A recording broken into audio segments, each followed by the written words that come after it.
Did you know that emotional maturity is kind of sexy? I'm sure you did. And that's going to be the topic today. What we're going to talk about is emotionally grown up people have this thing in common, actually, several things in common. So, before I get into this, if you're a man listening to this and you've watched any of the Red Pill conversation or the Manosphere and whatnot, maybe ladies, you've heard this as well.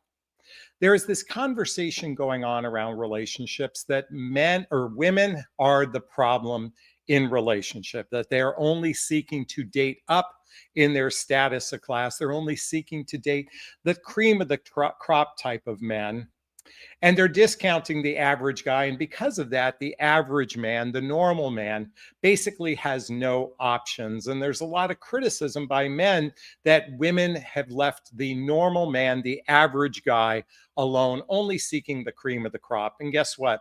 There's only the select few of the cream of the crop can't seem to handle, or when I say handle, navigate all of the women that are coming after them. And that's a little tongue in cheek on my part.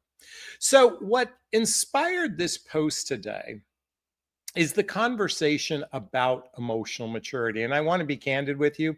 I actually decided to shoot this video based on a post I did on Facebook regarding Jennifer Aniston's new boyfriend, Jim Curtis. And if you're not familiar about this, Jennifer Aniston is dating a gentleman named Jim Curtis, who happens to be a wellness coach, who happens to be a hypnotherapist. And I saw this post that said, Jennifer Aniston is dating a normal man. And I thought to myself, I need to blog about this. So I want to share this with everyone. Here's the photograph I posted, if you can see that, of Jennifer Aniston and her guy. And my blog post said, and I'll read it to you.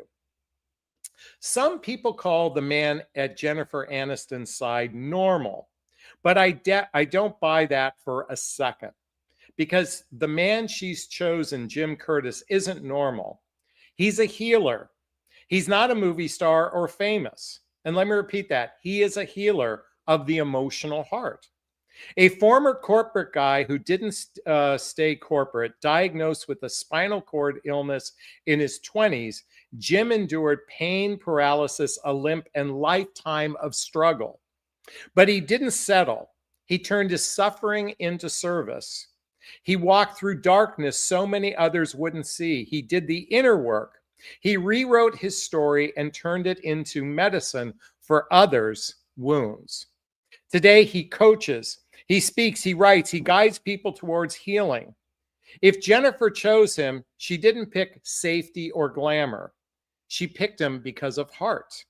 She picked a man who has dared to grow, to feel, to transform, and to help others do the same. This is not normal. This is sacred.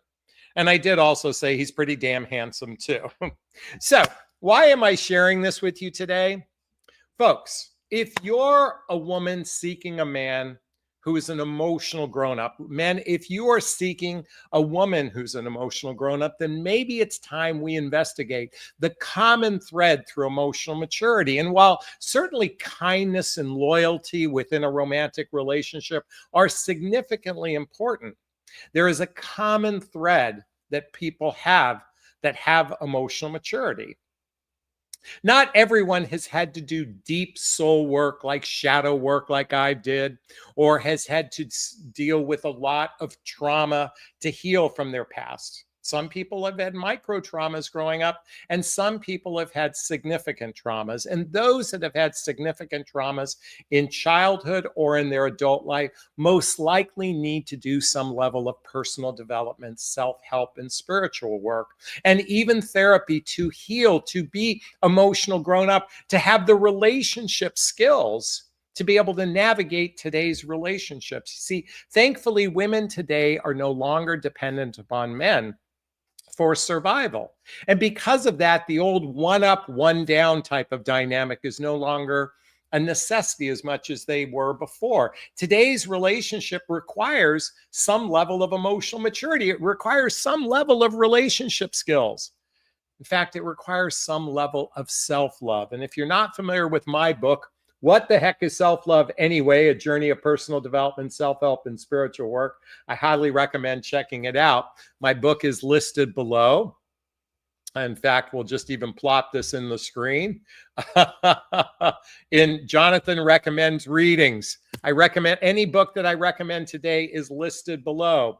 Okay, so definitely check that out. But where I'm going with this today is that relationships require a lot more than they did in the past. And as I said before, it requires some level of emotional maturity, some level of healing from their past, some level of good communication skills. In fact, if you haven't read the book, Nonviolent Communication by Marshall Rosenberg, I highly recommend reading this book. Reading this book puts you on the path to emotional maturity. Because the reality is today is to tap into what a person's feelings requires learning how to not only just evaluate your feelings, but to be able to express it in a way that can be seen, heard, and understood. And it's not just about your feelings, it's also about your needs within a relationship. What do you need? And you see, for the men watching this, I have coached women and I know your frustration. A lot of women struggle expressing their needs. A lot of women have duct tape over their mouth expressing their needs. And yet they're the ones who seem to claim that they're the emotionally grown-up ones. Well, I'm going to tell you something. It's a human issue. It's not a male or female issue to actually be able to identify our feelings and then express it in a way, in a non-confrontational way, in a compassionate way where you can be seen, heard, and understood. So, to dive into the common thread amongst emotionally grown-up people, first, emotion, and by the way, I'm going to read from my notes, so allow me to look down on the screen here. Emotionally mature means owning your feelings and reactions rather than blaming others or hiding. Let me repeat that. Emotional maturity means owning your feelings and your reactions rather than blaming or hiding. See, a lot of us have developed coping skills where it's so difficult to actually own our own feelings, our feelings of sadness, our feelings of distress, our feelings of agitation, our feelings of bitterness, our feelings of compassion. Believe it or not, there's a list of feelings. By the way, here's a list of feelings. The sheet that I have is over 8 years old. By the way, can someone write this down? Google Hoffman Process List of Feelings. Please Google this. Hoffman Process List of Feelings. And for many people, they either hide within their feelings or they're so hurt in their feelings that they have to blame somebody else. And that we're talking about the kind of ownership that when you own your feelings, you become quietly magnetic. That's right. A person who can actually accept that they can actually be in a place of ownership of their feelings is very magnetic, whether you're a man or a woman.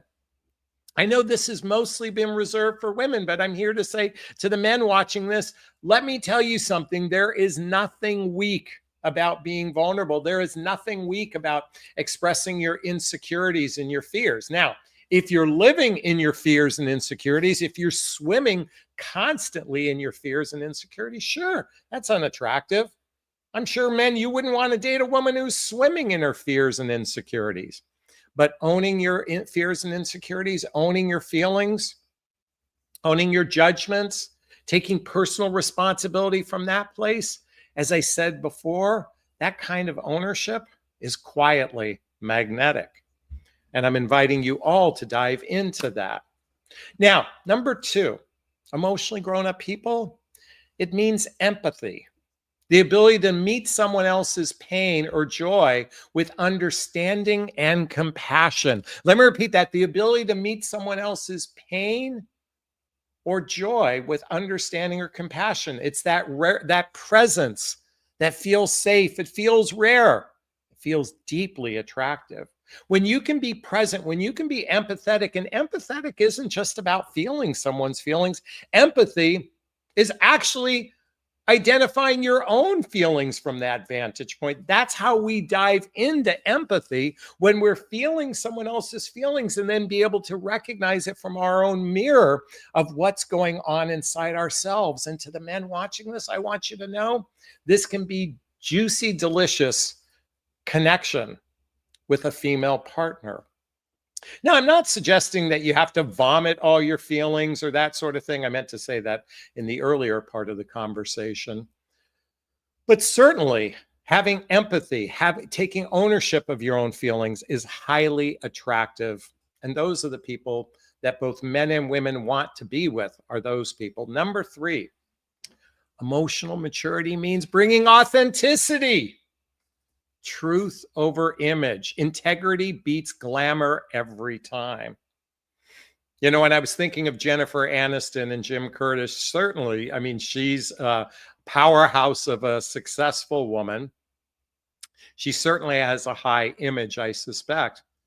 But you know what? To capture a guy like him, a wellness coach, a person who's devoted his life to helping others from a healing perspective, a person who's most likely done the shadow work, the personal development, self-help, and spiritual work, he's not looking at her image, nor was she looking at his image.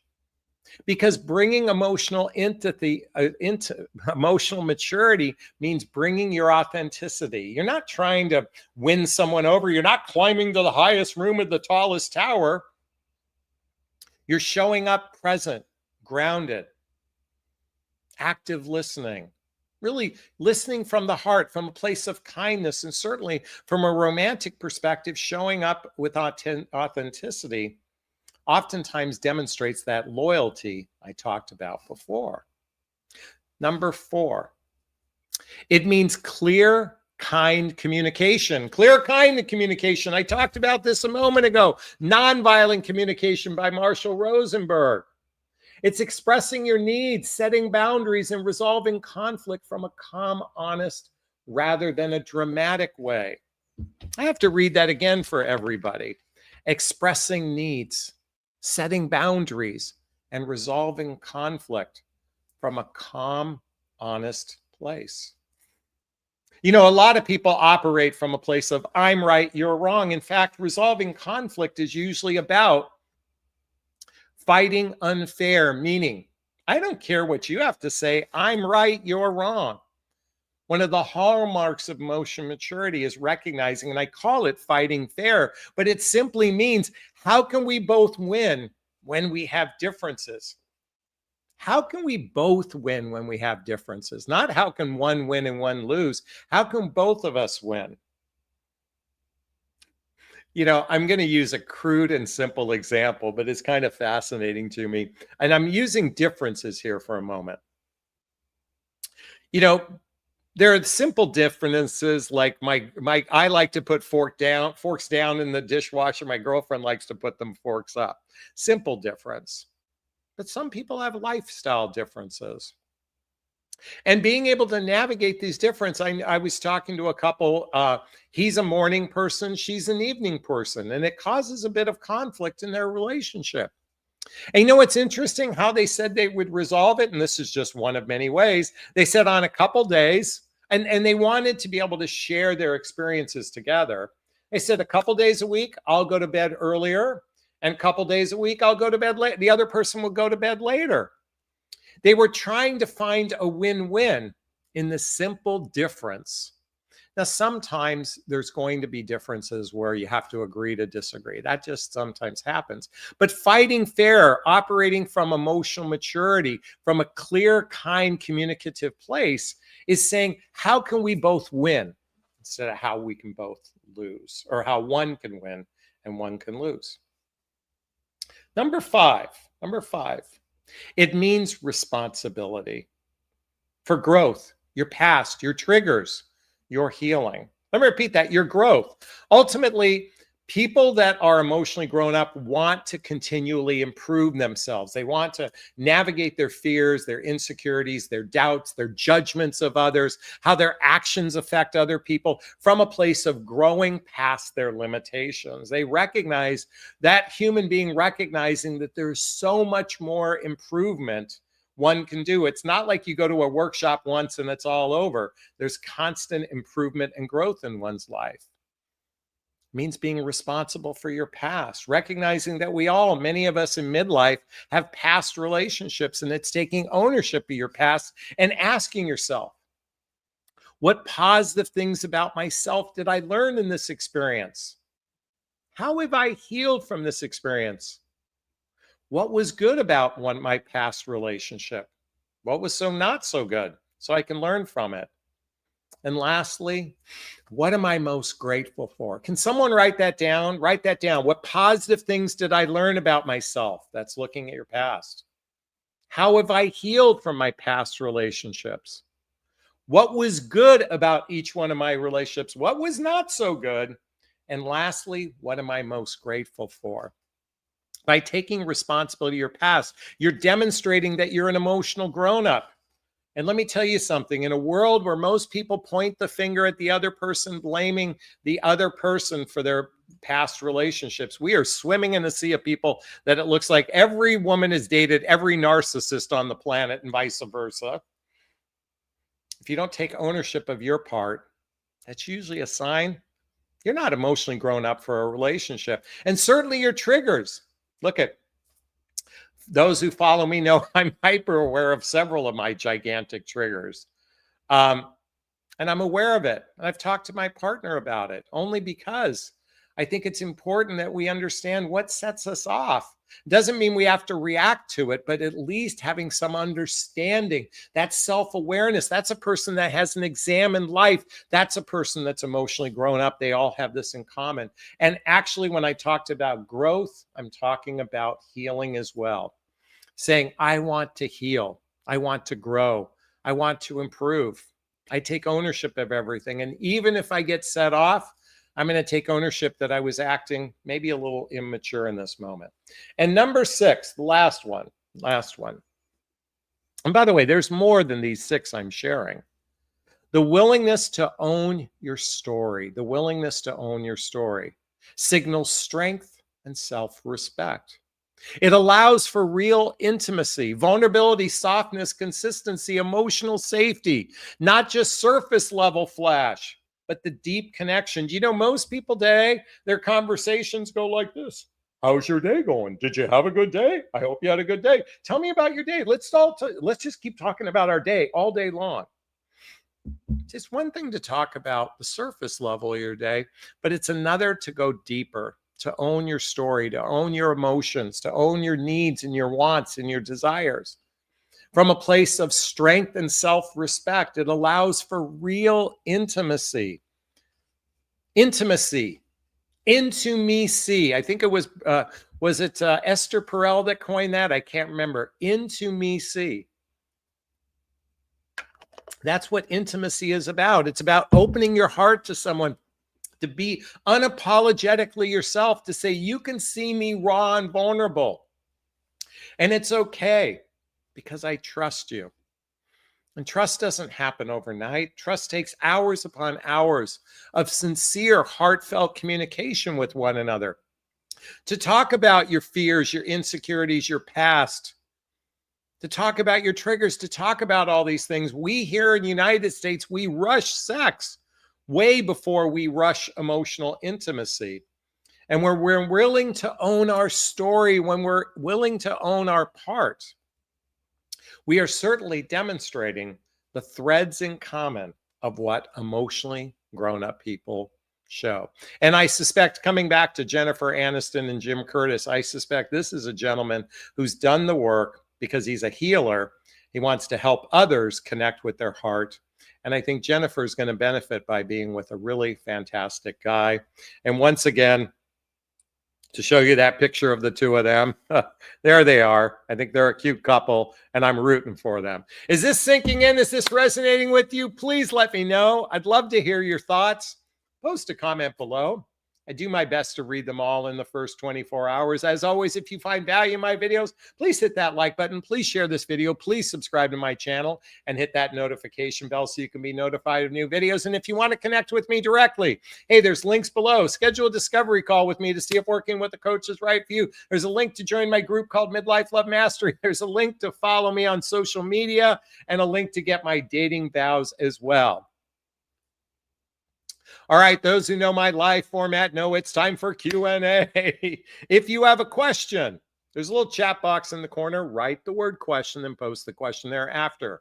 or you can purchase a super sticker, super chat. All of the monies from the super sticker, super chat goes to a scholarship fund in the name of my son, Connor Asley. That's a picture of him right there with his brother, Colin. He's my son who passed away over 7 years ago. And in his honor, we donate to causes like the Hoffman Process, Insight Institute, and scholarships to coaching as well. And we'd really appreciate $50 tonight. So if 10 of you donated $5, we get there. Let's see what we already have here. Angela wrote, do you think that an emotionally mature person can understand and support a woman who doesn't have a relationship with her abusive family? I think absolutely. When we understand your origin and we understand the nuances of what has occurred, and again, I think we would understand if the woman in this particular story is not completely pointing 100% of the finger at them, to take some ownership on her part of the disconnect within the family. I think an emotionally mature person can be very supportive. I'm not suggesting, I think there are some family members that can be, if there's genuine abuse, particularly if you have to call a doctor, an attorney, or a policeman, it makes sense to, like, if you need a restraining order from your family, that makes total sense. Garden variety emotional abuse. In other words, hey, listen, my dad yelled at me for things I don't think that were warranted. That was the best he could do. I'm differentiating. If you have to call a doctor, an attorney, or a policeman, I think an emotionally mature person would absolutely understand that. And but I'd like to hear your thoughts on that. So thank you so much, Angela. I appreciate that. Let's see what we've got here. Cindy wants to remind everyone I mentioned the Hoffman Process list of feelings. The Hoffman Process list of feelings. Let's see. Easy woman. Oh, OZ woman. I'm processing getting an appointment for a possible apartment as long as I'm growing. Am I okay? Wait a minute. Let me see this. Let me see. There's more to this. My issue was people pleasing. Now I'm recovering and feeling better. That's great to hear. By the way, Angela wants to point out that holiday season is very stressful for many couples. I would agree. As of the recording, we're coming up on the holiday season. Although I think there's holidays every month to some degree. I think, we can look at it from the lens of it's stressful, or we can look at it from the lens that it's just an experience. And so I think if we are looking with the lens of stressful, then it will be stressful. If you look at it from the lens of everything comes to me with ease, then I think it's going to come more with ease. So I guess it depends on how you want to view it. I guess it depends on what is actually happening. So, and I think it's also, we can look at what potentially stressful situation, and we can reframe it as a way to build closeness, as a way to build love. We can always turn a potentially negative situation into a positive situation, depending on how we want to look at it. Reminds me of the story, good luck, bad luck, I don't know. If anyone knows that story, can someone post it in the comment? Good luck, bad luck, I don't know story. I invite you to Google it, read it. It's a cute story, but it allows you to look at things from the lens of good luck, bad luck, I don't know. Angela wants to say, your advice is always very good, Jonathan. Thank you so much. I appreciate it. White Horse is in the house. Since most of us have been traumatized by people or events, emotionally mature people are rare to find. The fascinating thing is, most people I talk to believe that they're emotionally mature. And so when they believe they're emotionally mature, they think everybody, then it's a rarity. Because I believe most of us have shit. We have issues, okay? I have my issues. Am I an emotional grown-up? Am I emotionally mature? I would say, that's in the eye of the beholder. Think about that. That's in the eye of the beholder. What one person thinks is rare is another person's gem, so to speak. Or one person's trash, another person's gem. I believe that emotional maturity includes actions matching words, as I was saying earlier, having victor consciousness instead of victim consciousness, that fighting fair, as I talked about, empathy, basically, where I was talking about really having compassion for someone else's feelings, and transparency. If it's material to the relationship, I think transparency is another gigantic sign of emotional maturity. And you know what? There are good, kind, loyal people out there that can make really great partners. Are they the most emotionally mature people? Maybe not. But you know what? There are a lot of people that operate with good common horse sense, if you will. And I think they are less rare than you think of. Okay. Um, and Angela wants to point out your beloved must be happy to be with an emotionally mature guy like you. Um, I think, it's interesting. I think if she were here right now, and I hope to have her on the channel at some point, I think she would say that she's experiencing a unique relationship. Not that she hasn't experienced good relationships in her life, but we just happen to be very aligned with each other. We share a lot of the same values. We have a growth mindset philosophy. We have a growth mindset philosophy. We have a connection with the divine. We are both people that are in service to one another. Let me repeat that. We're both givers. We're both in service to one another. I actually don't look at the relationship from what I can get. I always operate from what I can give. And I got to tell you, as a man who was single, not less than, 7 months ago, when I think of a lot of the dating in the year and a half after my significant relationship ended, or the year afterwards, I met a lot of women who were takers. See, a lot of women who think they're givers, there are a lot of them are takers. Now, and when I say takers, they're in a myopic, unconscious space of what can I get? Very few people date from a place of what can I give? And here's the thing, everybody who thinks they operate that way probably don't. I think that's the myopic delusion many humans live with. And I'm guilty of what can I take versus what can I give. But I certainly operate from that vantage point within my relationship right now. And I'm incredibly grateful to also be with a person who's a giver, whose natural state is to be we just like being of service to one another. We love growth. We love laughter. We love binge watching bizarre shows on Netflix and all the different channels. We're very simpatico in that way, and we just enjoy each other's company. We genuinely enjoy each other's company. She says to me, "I like you like you." Can someone write that down? I like you like you. Like, I like you like you. That's it's her thing.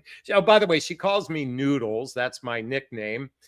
She says I'm constantly noodling. I think that's kind of par for the course of what I do. I'm always looking at ways to help people in their romantic life. So I'm always noodling about human behavior, my own behavior as well. And we like each other. So I think when you reach that point, you can be very happy in relationship. All right, folks, you know what? I think this would be a great place to wrap up. Did you find value in this conversation today? Emotional maturity is the new sexy. Just like Jennifer Aniston's boyfriend. I think he's not only is he good looking, but he seems like an emotionally mature guy. And I really do wish them much success in their relationship. Hey, did you find value in this conversation? I'd love to hear your thoughts. Post a comment below. I do my best to read them all in the first 24 hours. As always, if you find value in my videos, please hit that like button. Please share this video. Please subscribe to my channel. Hit that notification bell and be notified of new videos. And if you want to connect with me directly, hey, there's links below. Schedule a discovery call with me to see if working with a coach is right for you. Join my group called Midlife Love Mastery. Thanks, Angela. Check out my links below to get the books I recommend, to join my group, to follow me on social media. And don't forget to get my dating vows. Here, I'll post a banner of it here right now. My dating vows. Don't forget to get my dating vows so you can join my mailing list as well. All right. I'm going to wrap up this video as I always do. First off, giving myself a big, gigantic Jonathan Berg of self-love. I'm going to reach into the camera and give you a hug of love if that's okay. I'm asking you to turn to someone, a pet, a teddy bear, a pillow, and give it or them a hug of love, because hugs are a great source of love. And let's face it, we could all use more love in our lives. I want to thank Angela and everyone else that commented, and wishing you all a super duper wonderful evening. Be well. Thanks. Bye now.